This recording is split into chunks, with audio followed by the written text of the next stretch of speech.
MBTI ini adalah kepanjangan dari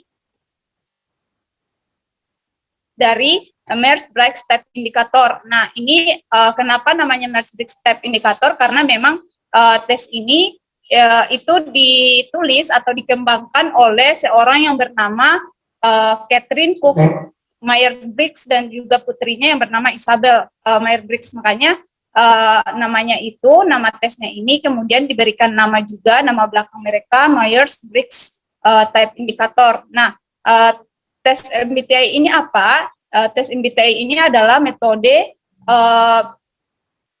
pengukuran yang digunakan untuk membaca kepribadian seseorang dan juga untuk memahami bagaimana seseorang itu menilai sesuatu dan juga dalam membuat keputusan ya.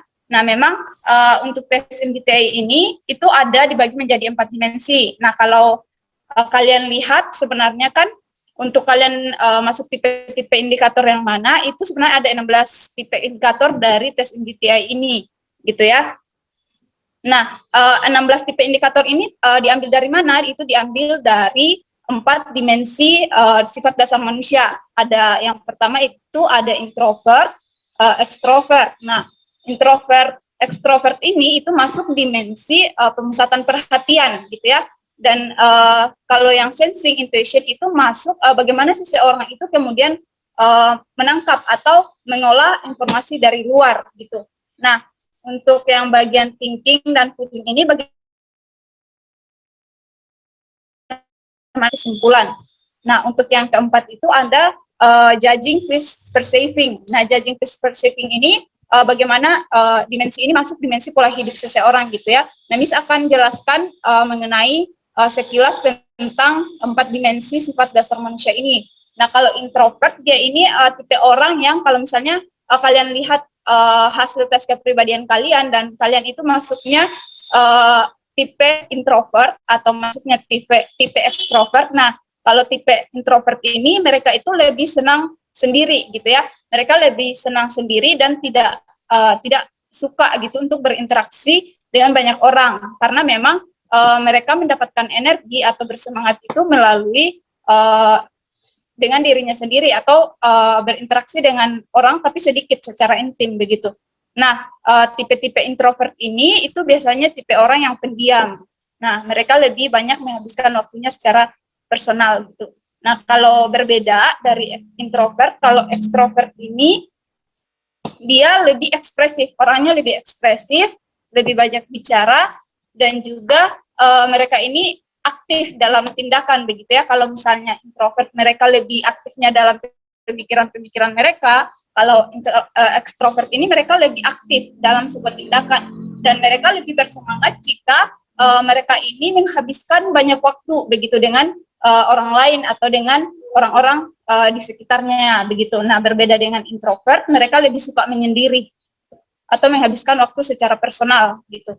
Nah, yang kedua ini kan dimasuk dimensi bagaimana seorang itu kemudian mendapat atau mengolah informasi dari luar. Nah, kalau sensing ini mereka tipe orang yang secara mandiri memperhatikan atau belajar dengan memperhatikan lingkungan sekitar. Jadi mereka dapat informasinya itu dengan melihat dunia lingkungan sekitar dan juga memperhatikan lingkungan sekitar begitu. Nah, kalau dia intuisi, mereka lebih mengandalkan intuisi mereka atau mereka lebih suka berimajinasi gitu ya dalam mengolah atau mendapat informasi dari luar. Nah, kalau thinking feeling ini kan bagaimana seseorang itu kemudian mengumpulkan informasi, mengumpulkan, menarik kesimpulan atau membuat sebuah keputusan. Nah, kalau thinking mereka lebih dalam mengambil keputusan itu berdasarkan fakta-fakta, berdasarkan data empiris begitu ya. Jadi mereka kalau ambil keputusan mereka harus berdasarkan fakta dulu dan terus mengumpulkan data-data supaya mereka bisa mengumpulkan informasi. Nah, berbeda dengan feeling. Kalau feeling ini lebih ke emosional mereka. Mereka tipe orang yang mengambil keputusan itu berdasarkan perasaan atau berdasarkan kata hati dan orang-orang dengan tipe yang dapat feeling ini biasanya mereka itu dalam mengambil keputusan suka mempertimbangkan orang lain gitu. Jadi mereka lebih ke perasaan kalau mengambil keputusan, kalau feeling ya. Nah, kalau judging ini tipe orang yang tegas. Mereka tegas, teguh dalam pendirian, mereka juga orang yang terstruktur dan suka mengikuti jadwal begitu, aturan-aturan. Nah, berbeda dengan perceiving. Orang-orang dengan tipe perceiving ini biasanya orang yang lebih santai atau lebih fleksibel begitu ya. Bahkan dengan hal-hal baru pun mereka lebih santai begitu. Nah, karena berbeda dengan judging yang mereka ini lebih terstruktur, terorganisir, dan juga lebih tegas begitu ya dalam hidup mereka. Nah, tipe-tipe. Nah, kalau kalian lihat, misalnya dari hasil tes kepribadiannya itu ada yang misalnya hasil tipe kepribadiannya adalah ISTJ. Nah, ISTJ itu berarti mereka termasuk tipe yang introvert, termasuk tipe yang sensing, termasuk tipe yang thinking dan judging. Nah, di aplikasi yang Miss Catherine sudah bagikan itu, kalian bisa lihat begitu ya. Kalian bisa lihat kalian itu tipe kepribadiannya seperti apa, karena memang di aplikasi itu kan sudah dilihat ada kalau kalian lihat-lihat kepribadianmu itu kalau kalian klik itu akan muncul apa yang menjadi superpowermu, apa yang menjadi kelebihanmu, terus apa yang menjadi kelemahanmu, bagaimana kamu berinteraksi dengan lingkungan sosial. Nah, itu akan kamu lihat begitu ya. Nah, kalau misalnya yang dapat ISTJ, nah itu akan ada sendiri yang menjadi superpower kamu apa. Misalnya kamu dapat diandalkan atau kamu berkomitmen tinggi. Nah, kelemahannya misalnya apa? Misalnya kamu orang yang bekerjanya itu lambat begitu ya. Nah, begitu. Nah, coba kalian lihat sendiri ya, kalian masuk tipe kepribadian yang mana, ISTJ, ISTP, atau ETPP gitu ya.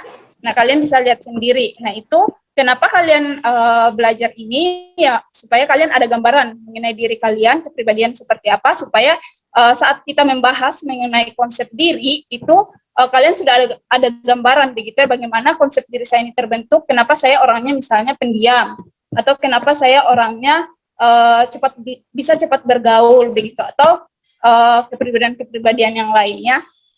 Nah, selanjutnya,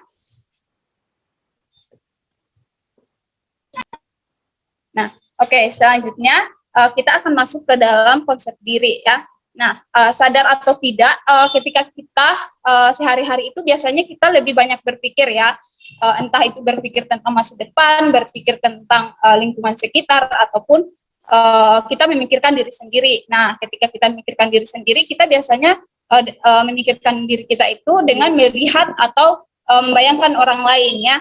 Kita membayangkan orang lain dan kemudian mulanya kita itu membayangkan orang lain bagaimana ya supaya diri saya ini tampak seperti orang lain gitu ya, yang kita jadikan sebagai standar atau kita jadikan sebagai objek kita untuk menilai diri kita seperti itu. Nah, setelah membayangkan bagaimana kita bisa tampak seperti orang lain, kita kemudian melihat sekilas di kaca ya, atau melihat sekilas di cermin bagaimana penampilan kita, bagaimana attitude kita dan lain sebagainya. Nah, ketika kita mulai melihat sekilas di cermin, kita kemudian berpikir begitu. Bagaimana orang lain menilai penampilan diri saya, baik dari segi fisik maupun dari segi sikap gitu ya. Nah, ketika kita mulai membayangkan bagaimana orang lain kemudian menilai kita, itu kemudian akan muncul perasaan-perasaan tertentu.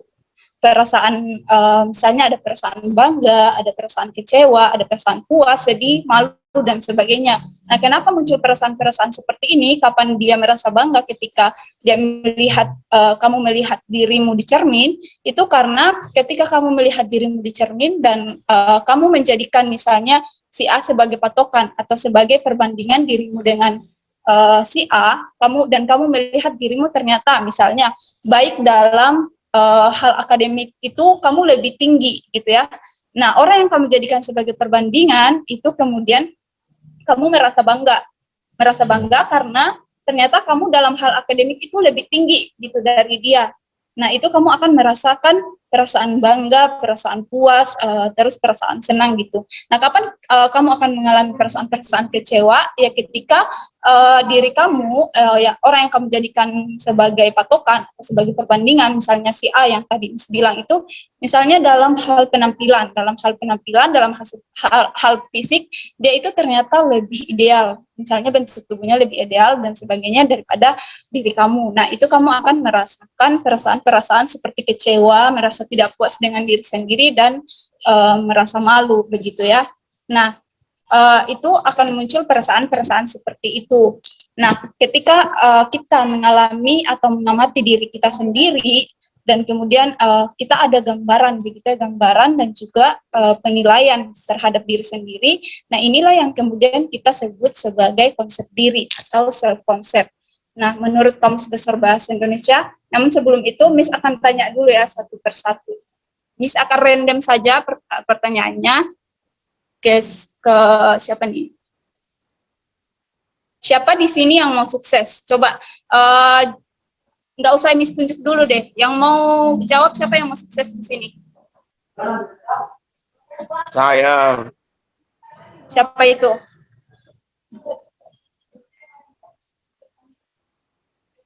Siapa yang mau sukses?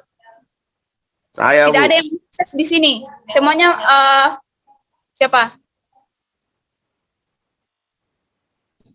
Tidak ada yang mau sukses. Oh, saya, Bu. Felix. Felix mau sukses. Yang lainnya tidak mau sukses ya? Okta, Bu.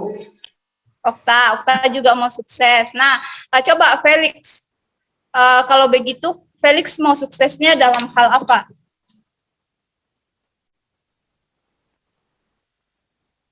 Dalam hal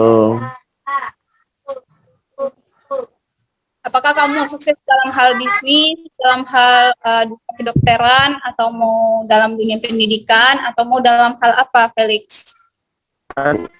dunia pendidikan sama bisnis. Oke, Felix cita-citanya mau jadi apa, Nak?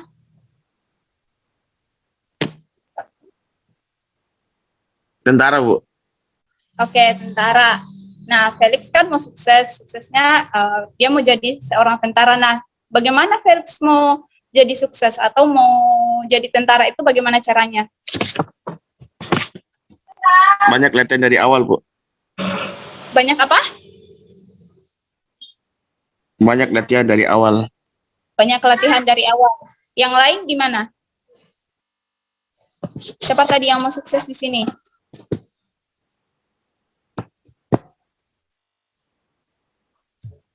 Miss kayak mau bicara sendiri ya, tidak ada jawaban. Coba siapa ini ya? Femi. Coba Femi. Femi mau jadi sukses.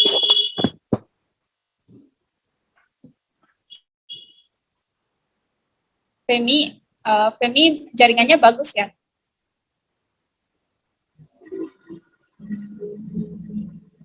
Kalau enggak mungkin Femi lagi jaringannya kurang bagus, Miss ke apa nih?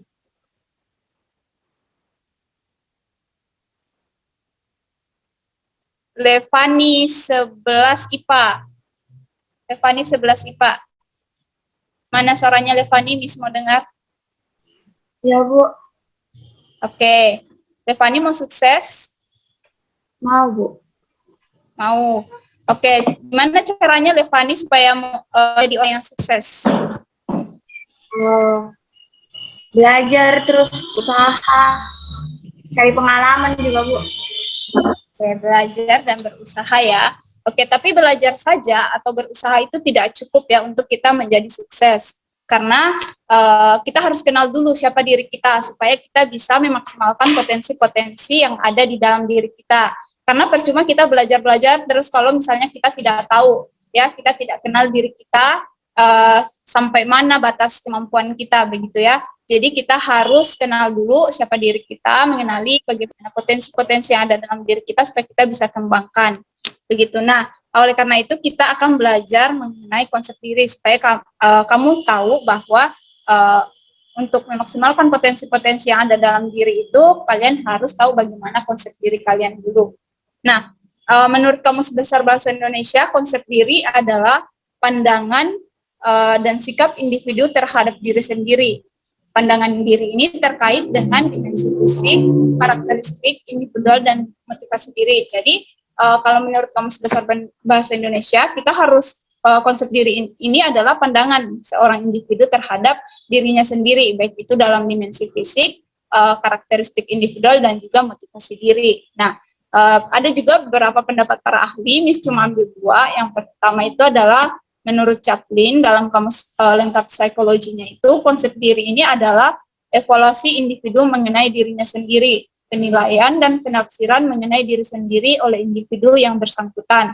Jadi menurut Chaplin ini, konsep diri ini adalah bagaimana seorang individu atau individu itu mengevaluasi dirinya, bagaimana dia melakukan penilaian dan juga penafsiran terhadap dirinya sendiri, gitu ya. Nah, kalau menurut Desmita, konsep diri ini adalah gagasan tentang diri sendiri yang mencakup mengenai keyakinan, mengenai pandangan, dan juga penilaian seseorang terhadap dirinya sendiri, ya.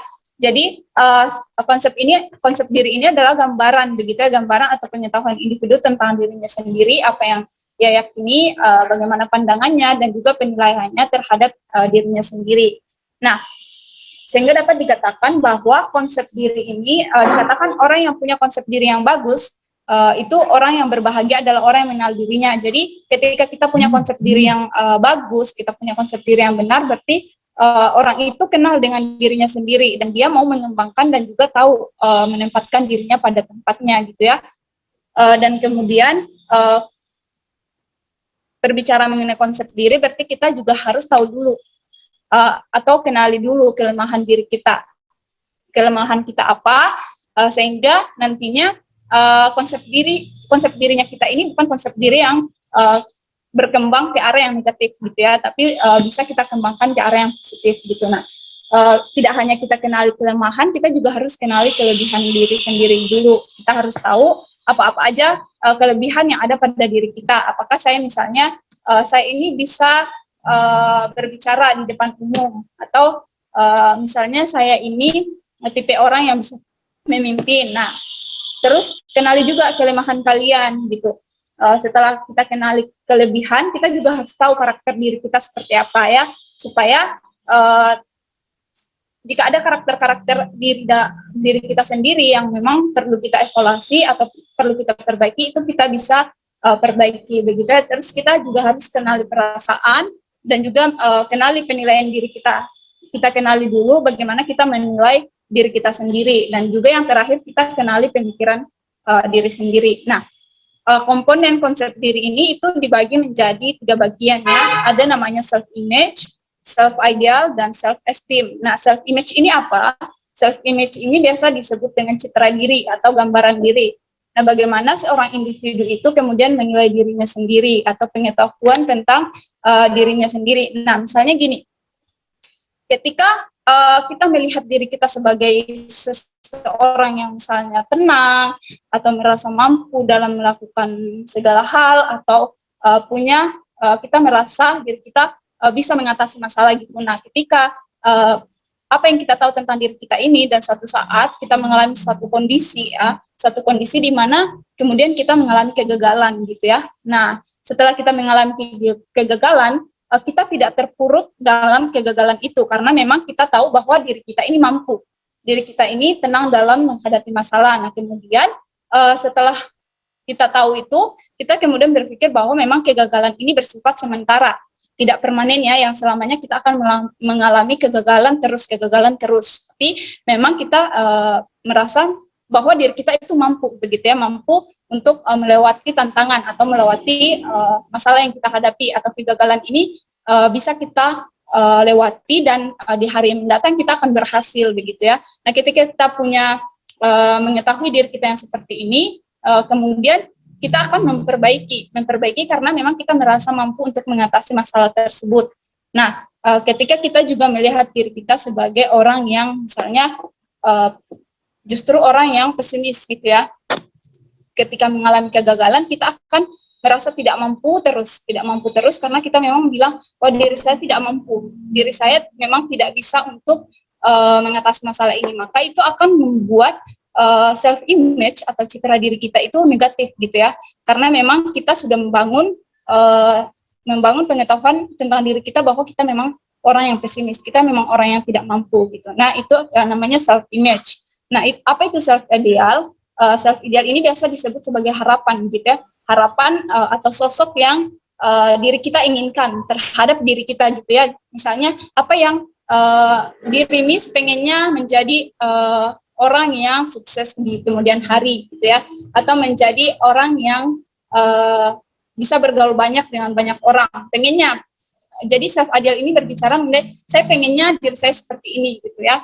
Nah, misalnya dalam dunia pendidikan ya, dalam konteks kalian sekolah, kalian pengennya misalnya selalu dapat nilai 100 ketika ada tugas ataupun ujian yang kalian ikuti. Nah, pengennya dapat nilai 100 nih, pengen dapat nilai 100 terus. Nah, itu contoh kalian mengharapkan diri kalian itu, apa yang kalian harapkan dari diri kalian. Atau misalnya ketika kalian itu melihat ya bahwa ketika mungkin masih ada di sini ya, masih ada anak-anak semua yang waktu kecil itu sukanya nonton Power Rangers. Nah, Miss karena di rumah masih ada lihat anak-anak tetangga juga yang masih kecil, biasanya suka banget nonton film kartun atau biasa nonton Power Rangers ya. Nah, ketika kamu mengamati ya begitu, mereka anak-anak ini biasanya suka pastinya pengen jadi salah satu anggota dari Power Rangers tersebut.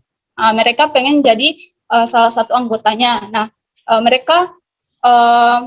mereka ingin seperti salah satu anggota yang ada di dalam Power Rangers itu. Nah, itu adalah salah satu contoh self ideal. Mereka pengennya seperti itu. Ataupun kalau dalam kehidupan kalian sehari-hari, kalian ada kerabat atau kalian ada keluarga atau teman yang kalian lihat kualitas hidupnya itu sangat bagus begitu ya, dari segi dari segi kognitif, dia kemudian orang yang bijaksana, orang yang pintar, atau orang yang selalu misalnya dapat peringkat. Nah, kalian pengen menjadi satu saat jadi orang yang seperti itu, pengen juga dapat peringkat 1, atau pengen juga menjadi orang yang pintar gitu. Nah, itu harapan-harapan diri kalian terhadap diri sendiri.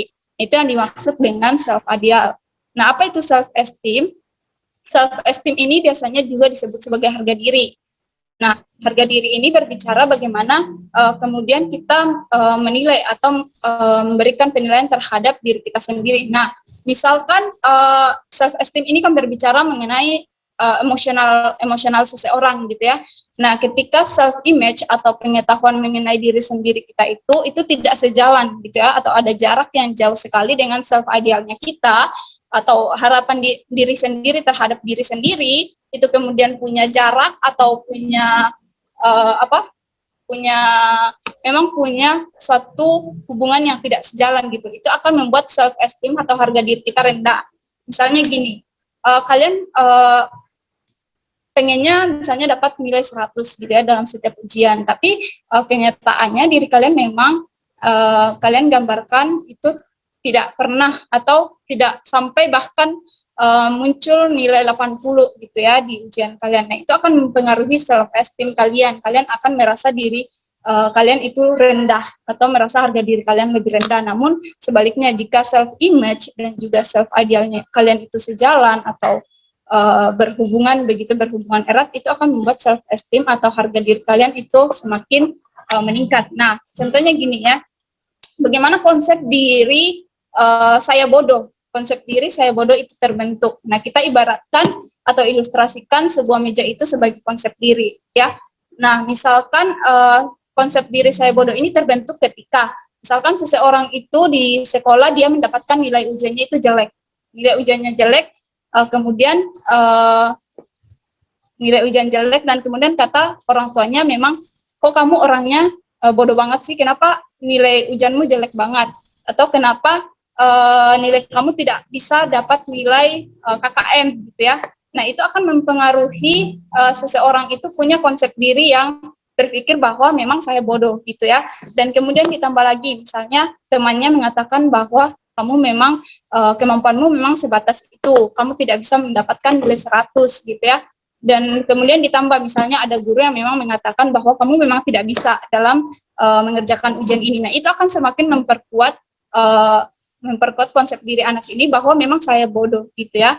Nah, kebalikannya jika memang bagaimana konsep diri dari si anak ini bisa kemudian mengatakan bahwa saya pintar, itu ketika seorang anak ini punya nilai yang bagus dalam ujian dan kemudian didukung juga dengan orang tuanya yang memang dari kecil mengajarkan bahwa memang kamu anak yang pintar, kamu mampu gitu ya, meskipun memang kadang dia tidak mendapatkan nilai 100 tapi orang tuanya terus mendorong bahwa kamu mampu gitu ya, kamu bisa dalam mengerjakan ujian. Nah, itu akan semakin memperkuat konsep diri anak ini bahwa saya memang pintar. Kemudian didukung dengan teman-temannya mengatakan bahwa wah kamu bisa banget ya dalam mengerjakan ujian, kamu cepat banget dalam menyelesaikan misalnya rumus atau soal-soal matematika begitu ya, dan ditambah lagi dengan gurunya yang misalnya mengatakan bahwa kamu memang anak yang pintar gitu.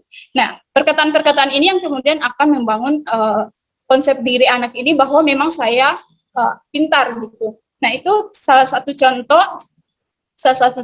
yang memang semakin menguatkan bahwa si anak ini konsep dirinya saya pintar. Nah, itu akan mempengaruhi begitu ya. Terus ada juga faktor-faktor yang mempengaruhi konsep diri seseorang. Nah, yang pertama ada orang lain. Nah, kapan dikatakan konsep diri anak ini itu dipengaruhi oleh orang lain? Itu kan biasanya kita manusia itu lebih ketika kita mau mengenal diri sendiri, kita harus tahu dulu mengenal orang lain terlebih dahulu gitu ya. Misalnya Miss, supaya Miss tahu Miss adalah misalnya orang yang lebih ekspresif, itu ketika Miss misalnya melihat seseorang atau si A yang Miss jadikan sebagai patokan, itu melihat ternyata si A ini cenderung pendiam. Jadi Miss menganggap bahwa diri Miss itu lebih ekspresif gitu ya, lebih ekspresif karena Miss melihat bahwa si A ini memang orangnya pendiam, berbeda dengan Miss yang ekspresif. Nah, itu akan membuat kita untuk mempengaruhi konsep diri kita gitu ya. Nah, misalkan juga orang-orang yang ada di sekitar kita atau biasa disebut sebagai significant others itu biasanya juga mempengaruhi konsep diri kita. Nah, orang-orang yang significant others ini adalah orang yang mana? Itu adalah biasa disebut orang-orang yang paling dekat dengan kita, misalnya keluarga, kerabat, misalnya ada sahabat-sahabat kita yang paling dekat dengan kita gitu. Nah, itu memberikan pengaruh yang cukup dalam mempengaruhi konsep diri kita gitu ya. Nah, tapi memang tidak semua orang ini punya pengaruh yang sama. Tidak semua orang punya pengaruh yang sama dalam mempengaruhi konsep diri kita, karena yang hanya biasanya yang mempengaruhi konsep diri kita itu biasanya orang-orang yang paling dekat dengan kita, karena kan tidak dapat dipungkiri kita bertemu dengan banyak sekali ya orang di dalam dunia ini. Nah, tidak mungkin ketika kita bertemu dengan satu orang atau dua orang kita kemudian itu mempengaruhi konsep diri kita, tidak seperti itu. Tapi memang ada orang-orang yang paling dekat dengan kita yang kemudian itu sangat berpengaruh dalam pembentukan konsep diri kita gitu. Terus yang kedua ada kelompok rujukan. Kelompok rujukan ini maksudnya apa? Dalam bermasyarakat kita pasti punya sebuah kelompok-kelompok ya. Misalnya di dalam sebuah gereja. Di dalam sebuah gereja kita misalnya masuk dalam kita sebagai anak remaja, perkumpulan anak remaja ya. Nah, di dalam sebuah gereja itu kita pasti punya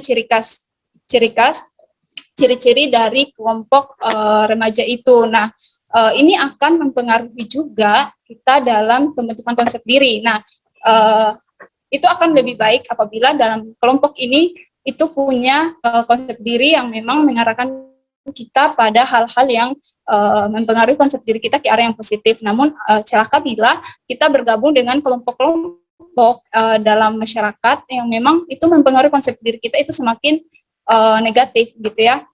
Dan itu memang akan mengambil peran yang cukup besar karena kita akan lebih menyesuaikan diri kita dengan kelompok itu ya. Terus yang kemudian ada kondisi fisik. Nah, kondisi fisik ini kenapa bisa masuk mempengaruhi konsep diri? Karena begini, misalnya ada orang yang memang memiliki dari segi kondisi fisik itu misalnya memang ada kecacatan gitu ya.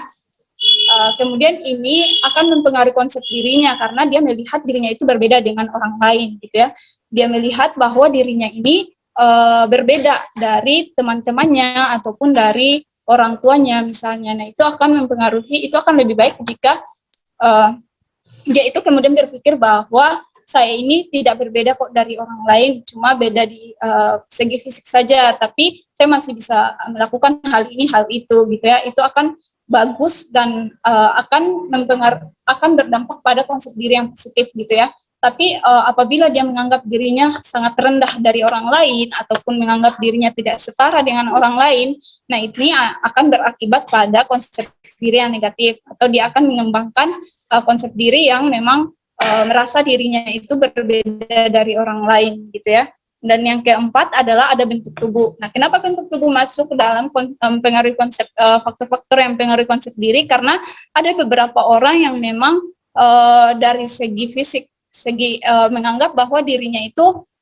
belum ideal. Padahal misalnya ya ada orang yang sudah kurus, misalnya sudah kurus, tapi dia menganggap dirinya itu belum ideal, begitu ya. Akhirnya dia diet yang berlebihan ataupun kemudian tidak makan, dan kemudian masih menganggap saya berat, dan akhirnya stres, depresi begitu ya, karena merasa diri masih gemuk misalnya begitu. Padahal kenyataannya dia adalah orang yang sudah sangat kurus. Nah, ini biasa disebut sebagai penyakit anoreksia. Nah, itu juga akan mempengaruhi konsep diri orang ini gitu ya. Terus ada konsep diri positif yang sudah singgung dari tadi ya, konsep diri positif, dan ada namanya konsep diri negatif. Nah, kapan dikatakan seseorang itu memiliki konsep diri positif? Itu ketika dia menerima keadaan diri apa adanya, atau berani menerima risiko, kelemahan, dan meyakini kelebihannya.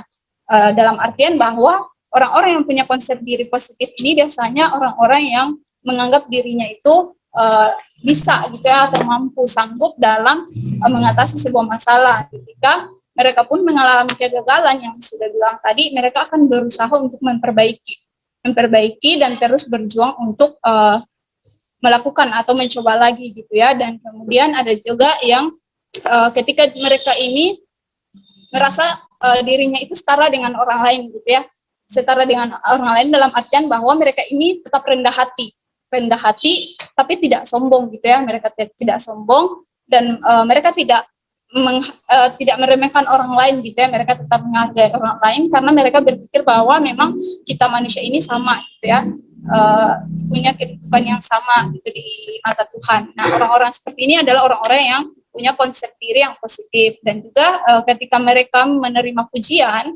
ataupun mereka diberikan pujian, orang-orang ini tidak langsung meremehkan orang lain ataupun tidak langsung membanggakan diri gitu ya, tapi mereka tetap merendahkan diri. Nah, orang-orang ini adalah orang-orang yang punya konsep diri positif gitu. Nah, kapan dia dikatakan memiliki konsep diri yang negatif? Ketika dia tidak mengenal dan tidak mampu melihat kelemahan dan kelebihan diri sendiri. Nah, orang-orang yang memiliki konsep diri yang negatif ini biasanya kalau ditanya, coba sebutkan apa aja kelebihan dan kelemahanmu. Nah, biasanya mereka bingung, apa ya yang menjadi kelebihan saya, apa yang menjadi kelemahan saya.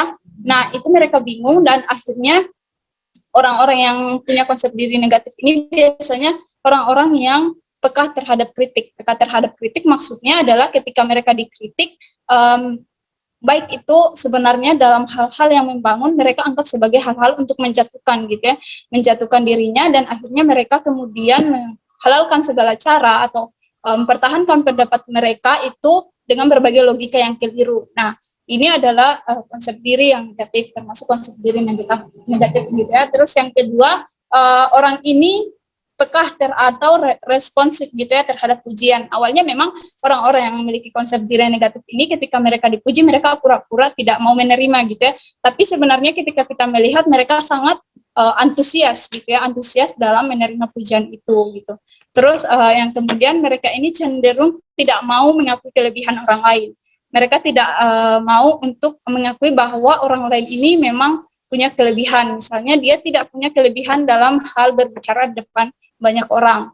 Nah, terus melihat temannya atau si A misalnya yang punya kelebihan itu dapat berbicara depan umum gitu ya. Dia orang-orang yang punya konsep diri yang negatif ini kemudian dia tidak mau mengakui bahwa memang temannya ini punya kelebihan itu gitu ya. Dan orang-orang yang memiliki konsep diri negatif ini biasanya orang-orang yang tidak mau menerima kelebihan mereka gitu. Mereka tidak mau dianggap sebagai orang-orang yang misalnya punya kelemahan yang orang lain tidak punya gitu ya. Mereka sulit sekali untuk menerima kelemahan-kelemahan mereka gitu. Terus kita mau melihat bahwa konsep diri ini dari perspektif Kristen. Nah, berdasarkan Kejadian 1 ayat 27 itu, Miss akan bacakan, maka Allah menciptakan manusia itu menurut gambarnya. Menurut gambar Allah diciptakannya dia laki-laki dan perempuan diciptakannya mereka. Nah, dari ayat firman Tuhan ini kemudian mengingatkan kita ya bahwa memang kita ini memiliki gambar dan rupa Allah. Kita diciptakan menurut gambar dan rupa Allah, dan kita sama-sama gitu ya. Kita semuanya sama di hadapan Tuhan, kita sama-sama berharga, tidak ada yang tidak berharga. Semua manusia adalah manusia yang berharga. Jadi untuk punya konsep diri yang positif atau konsep diri yang benar, kita harus melihat bahwa firman Tuhan saja mengatakan bahwa kita adalah gambar dan rupa Allah. Kita punya kedudukan yang sama di mata Tuhan. Dan di Mazmur 8 ayat 5 ini kita lihat bahwa Tuhan saja menghargai kita ya sebagai manusia, apalagi kita. Harusnya kita lebih menghargai diri kita sendiri, dan juga kita menghargai orang lain. Kita tidak boleh meremehkan orang lain dan kemudian kita menjunjung tinggi diri sendiri gitu ya. Itu adalah hal yang salah. Nah, kita juga diciptakan unik gitu ya, punya keterbatasan, punya juga kelebihan-kelebihan dalam diri kita. Nah, harusnya yang menjadi patokan dalam melihat konsep diri kita itu yang benar seperti apa adalah kita jadikan firman Tuhan.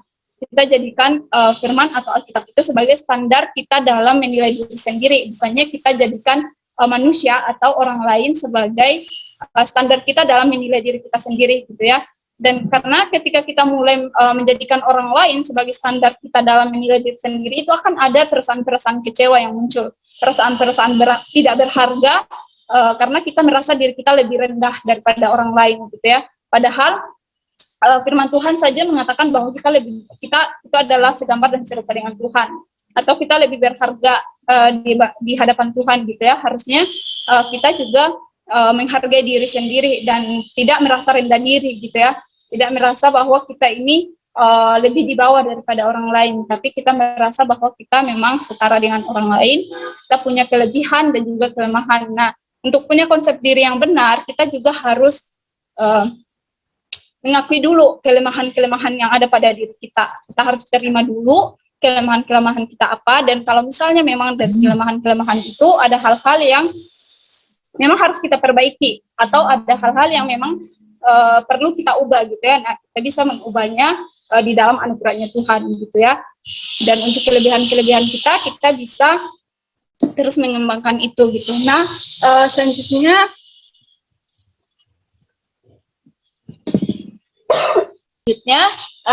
kalian akan ada latihan supaya kalian bisa mengenal diri sendiri. Itu silakan kalian coba list apa yang menjadi kelebihan kalian, apa juga yang akan menjadi kelemahan kalian, supaya kalian tahu dalam diri kalian itu apa saja yang menjadi kelebihanmu, supaya kamu bisa kembangkan lebih lagi gitu ya. Dan yang kedua, apa yang menjadi kelemahanmu, itu coba kamu list ada tidak dari kelemahan-kelemahan itu yang perlu kamu perbaiki, atau coba introspeksi diri, apa yang perlu saya perbaiki atau yang perlu saya ubah dari kelemahan ini supaya saya bisa terus memaksimalkan potensi-potensi yang ada dalam diri saya. Terus ada juga coba kamu tulis nama temanmu gitu ya. Mungkin teman dekat juga bisa, atau teman-teman satu kelas, ataupun kakak tingkat juga bisa. Itu kamu bisa tuliskan nama mereka, terus tuliskan apa yang menjadi kelebihan dia gitu ya. Jangan kalian iri ketika kelemahan kalian itu ada di kelebihan orang lain, tapi coba kalian belajar untuk menuliskan apa yang menjadi kekuatan atau kelebihan dari temanmu, apa yang menjadi kelemahan, itu nanti bisa kalian sharekan ke teman-temanmu, supaya temanmu juga tahu apa yang menjadi kelemahannya dan juga kelebihannya, supaya dari kelebihan-kelebihan itu mereka juga belajar untuk terus mengembangkan, ini hal-hal yang perlu saya pertahankan, ini hal-hal yang perlu saya kembangkan, dan juga dari kelebihan itu mereka bisa belajar. Ternyata bukan hanya kalaupun dari diri kalian belum tahu gitu ya kelemahan kalian, tapi dari orang lain bisa lihat apa yang menjadi kelemahan kalian, supaya kalian bisa kembangkan lebih lagi gitu ya. Miss kasih 3 saja, 3, kalau mau lebih juga tidak apa-apa. Nanti kalian bisa share ke teman-temanmu apa yang menjadi kelemahan dan juga kelebihan mereka gitu ya. Bisa cek personal saja ke teman-temannya, nggak usah di grup. Tapi kalau memang ini memungkinkan untuk kalian bisa share di grup juga tidak apa-apa. Tapi akan lebih baik kalau misalnya kalian personal juga ke temanmu yang kalian tuliskan namanya, supaya mereka juga bisa belajar gitu ya, untuk mengenali diri sendiri, dan kalian juga belajar untuk mengenal diri kalian sendiri dengan menuliskan kelebihan dan kelemahan kalian. Mungkin itu saja sesi yang Miss bawakan hari ini. Miss berharap dari sesi ini kalian juga belajar banyak hal begitu ya mengenai diri sendiri.